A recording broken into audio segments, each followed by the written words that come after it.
Ici Éric Bernard. Décidément, l'UPA est partout. Voilà le message qu'ont lancé l'Union paysanne et l'Ordre des agronomes du Québec à la vie agricole. L'Union paysanne a dévoilé un autre centre de recherche qui est peut-être encore plus investi par l'UPA. Il s'agit de l'Institut de recherche et de développement en agro-environnement. Pour l'Ordre des agronomes du Québec, l'UPA est omniprésente au sein de ces organismes car ses représentants siègent au sein des conseils d'administration. Selon Michel Duval, président, il arrive, comme c'est le cas au Sérum, que l'intérêt de ces derniers vienne interférer avec les orientations premières de ces organismes. Voici quelques organismes sur lesquels siège l'UPA sur les conseils d'administration. La Caisse de dépôt et de placement du Québec, le Centre de recherche sur les grains, le Centre d'expertise en gestion agricole, le Centre de développement du porc du Québec, le Centre d'insémination artificielle du Québec, le Centre d'expertise en production laitière du Québec et maritime, le Centre de référence en agriculture et agroalimentaire du Québec, l'Institut de recherche et de développement en agro-environnement, pour ne nommer que ceux-ci. Paris va accueillir la plus grande ferme urbaine du monde. Au printemps 2020, cette ferme de 14 000 m² surplombera le parc des expositions.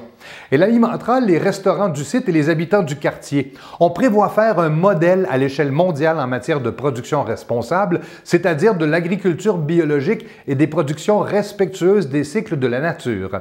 La production d'1 millier de fruits et légumes d'une trentaine d'espèces différentes alimentera les restaurants du parc des expositions.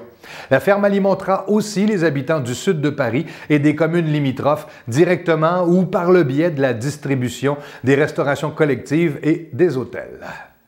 Le président de l'Institut Jean Garon, Simon Bégin, nous présente cette semaine son point de vue, disponible sur lvatv.ca. Voici un extrait.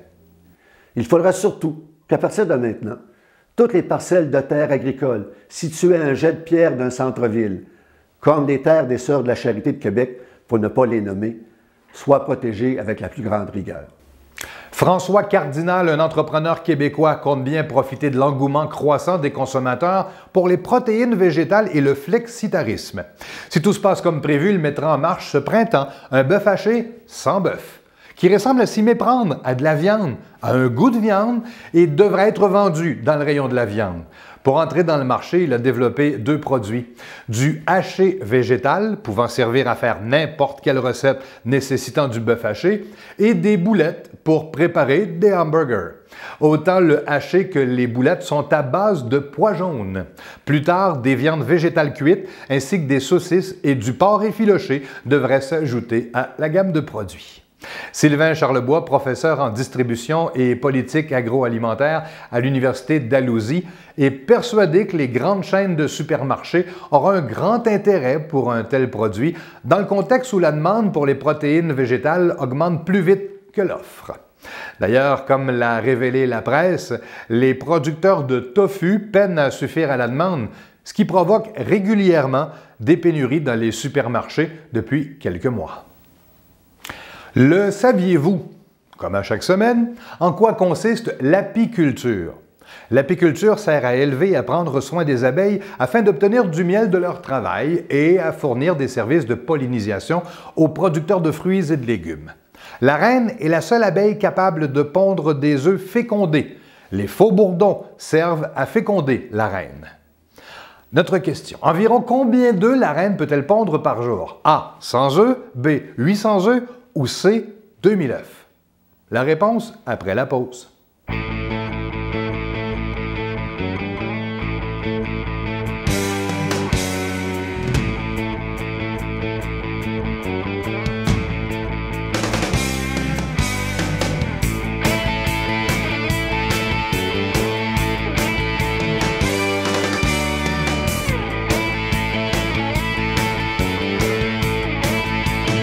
Chez Bossé et Frères, l'hiver, on connaît ça. La réponse est C. La reine produit environ 2000 œufs par jour. Dans des cas exceptionnels, les ouvrières sont toutefois capables, elles aussi, de pondre des œufs. S'il n'y a plus de reine dans la ruche depuis un certain temps, les ouvrières sont capables de refaire des cellules royales. Voilà, c'est ce qui complète ce bulletin de nouvelles spécialisé en agriculture et agroalimentaire, présenté et partagé, nous l'espérons, partout au Québec. À la prochaine.